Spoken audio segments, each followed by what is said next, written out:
जय मां पंचांगुली देवी। शनि होने जा रहे हैं 13 जुलाई को वक्री, और कब तक रहेंगे? 28 नवंबर तक। एक बड़ी अवधि में शनि अपना वक्रत्व प्रभाव देंगे। वक्री का मतलब होता है उल्टा या टेढ़ा। शनि के प्रभाव का थोड़ा सा उल्टा इफेक्ट आना शुरू हो जाएगा। पहली वीडियो आप देख चुके हैं मेष से लेकर के कर्क राशि वालों के लिए। आज की वीडियो है सिंह राशि से वृश्चिक राशि वालों के लिए। अब वीडियो की शुरुआत करने से पहले एक छोटी सी हम बात और आपको बता देते हैं। देखिए, इस जो गोचर का प्रभाव है वो सबसे ज्यादा प्रभाव उन पे रहेगा जिनकी शनि की महादशा चल रही है, या किसी भी प्रकार से महादशा, अंतरदशा, प्रत्यंतर दशा शनि की चल रही है, और आपकी ये बताई जाने वाली राशि है, तो मान के चलिए ये प्रभाव आपके लिए लगभग सटीक बैठेगा। और यदि आपकी शनि की दशा नहीं चल रही है तब आंशिक रूप से आपके ऊपर जरूर प्रभाव देगा। तो सबसे पहले जो राशि है वो है सिंह राशि, लियो।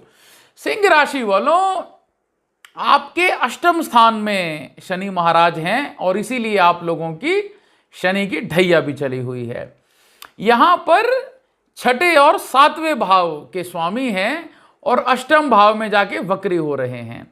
इससे क्या प्रभाव पड़ेगा? सबसे पहले जो रुकावटें हैं, मतलब रुके हुए काम थे, वो आपके निश्चित बन जाएंगे ये 28 नवंबर से पहले पहले तक। लेकिन थोड़े धीरे धीरे होंगे काम, एकदम नहीं हो जाएंगे।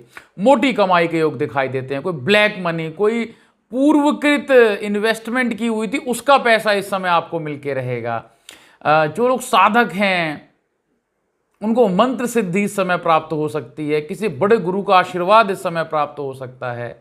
लेकिन यहां पे क्योंकि छठे भाव का स्वामी है, इसीलिए लीगल मामले में बड़ा लाभ मिलेगा। नौकरी पेशा वालों के लिए जो है वो चीजें अच्छी हो जाएंगी। पैतृक संपत्ति का भी लाभ रहेगा। लेकिन सप्तम भाव का स्वामी है, इसीलिए थोड़ा दाम्पत्य में थोड़ी समस्या आ सकती है। व्यापारिक पार्टनरशिप में थोड़ी खटपट होने के योग दिखाई देते हैं। दृष्टि की बात हम कर लेते हैं। पहली दृष्टि 10th हाउस में है, तो हायर अथॉरिटी जो है आपके यहाँ ऑफिस में, उसके साथ थोड़े मतभेद आपके हो सकते हैं, रुकावटें आ सकती हैं आपके वर्क प्रोफेशन में, कामकाज में। दूसरी जो सप्तम दृष्टि है वो 2nd हाउस में, द्वितीय स्थान में, खर्चे बढ़ेंगे, फैमिली इश्यूज आपके बढ़ जाएंगे, लेकिन कमाई के योग जरूर प्राप्त होंगे। तीसरी दृष्टि जो है 5th स्थान में है। मन थोड़ा विचलित रहेगा। स्टूडेंट्स के लिए ये समय मतलब थोड़ा मुश्किल रह सकता है। संतान संबंधी समस्या आपको फेस करनी पड़ सकती है।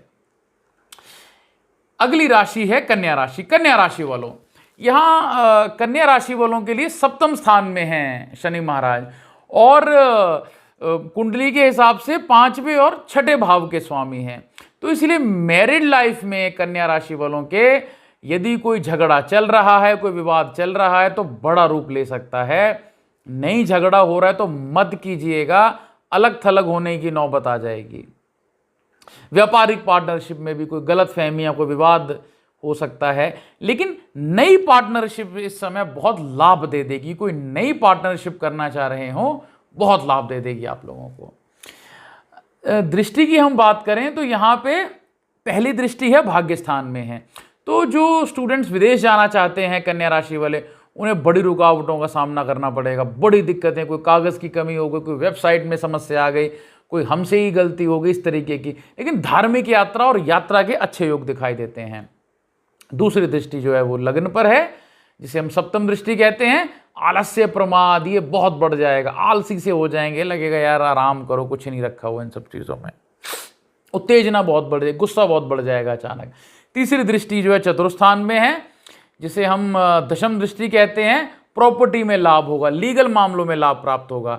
कोई प्रॉपर्टी खरीदना चाह रहे थे, बेचना चाह रहे थे, जरूर आपको फल मिलके रहेगा।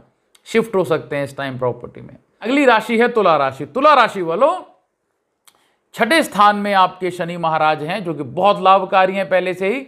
4थे और 5वें भाव के स्वामी आपके 6ठे में हैं और वक्री होने जा रहे हैं। अब यहां वक्री होने से सेहत में पहली बात सुधार आएगा, अच्छा सुधार आएगा सेहत में।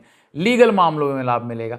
लेकिन कोई पुरानी अगर आपको पेट की समस्या है, क्योंकि 5म भाव का स्वामी भी है यहाँ शनि, तो पुरानी जैसे फूड पॉइजनिंग हो गई, फूड पाइप में कोई इन्फेक्शन हो सकता है, या कोई पेट संबंधी समस्या आपको इस समय झेलनी पड़ सकती है।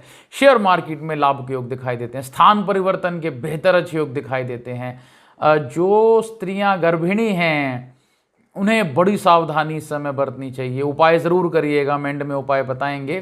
प्रॉपर्टी में लाभ के योग दिखाई देते हैं। कोई नई ज़मीन खरीद सकते हैं, कोई ज़मीन से लाभ हो सकता है, कोई फ्लैट खरीद सकते हैं। इस तरीके की लाभ आपको जो है वो दिखाई दे रहे हैं।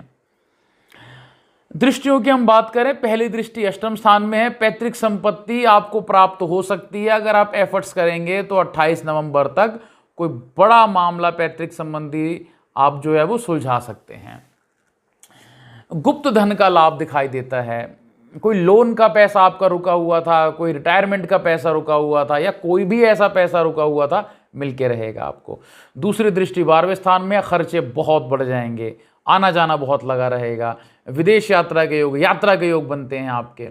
तीसरी जो दशम दृष्टि है वो तृतीय स्थान पे, नौकरी में लाभ मिलेगा लेकिन भाग दौड़ बहुत बढ़ जाएगी। भाई से कोई विवाद के योग दिखाई देते हैं आपके। आखिरी राशि है वृश्चिक राशि। वृश्चिक राशि वालों, आपके तीसरे और चौथे भाव के स्वामी हैं जो पंचम स्थान में शनि है।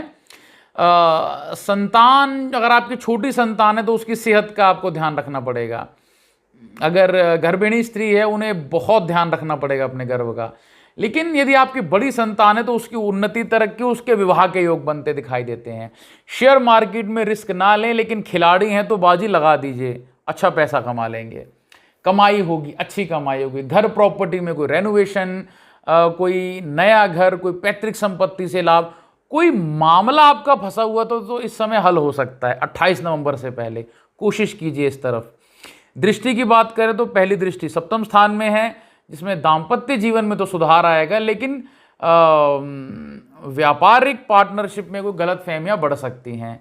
दूसरी दृष्टि लाभ स्थान में है, कमाई आपकी बढ़ेगी, सोर्स ऑफ इनकम बढ़ेगी, नई नई कमाई आनी शुरू होगी, लेकिन ठगी से बचिएगा, स्कैम से बचिएगा। तीसरी दृष्टि द्वितीय स्थान में है, जो कि गृह कलेश दिखाता है। गृह कलेश, घर में आपसी तनाव, छोटी छोटी बातों पे झगड़े, लेकिन कमाई के योग अच्छे दिखाई देते हैं।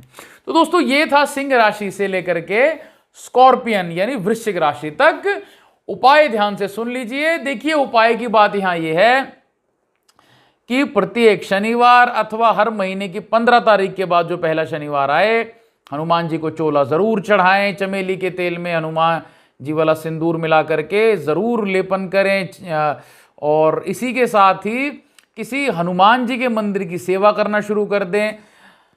गायों को और खासकर बैलों को जो है वो किसी प्रकार का अन्न बना करके, कोई आटा में कुछ जो है घी डाल करके या गुड़ डाल करके या रोटी बना के बैल को ज़रूर खिलाएं, आपको बहुत लाभ होगा। इसी के साथ ही ऐसे लोग हैं जो अपंग हैं, असहाय हैं, रोगी हैं, उन्हें अन्न, वस्त्र, औषधि का दान करें, बेहद लाभ की प्राप्ति होगी। आप सबका मंगल हो। जय विधि माता, जय महादेव।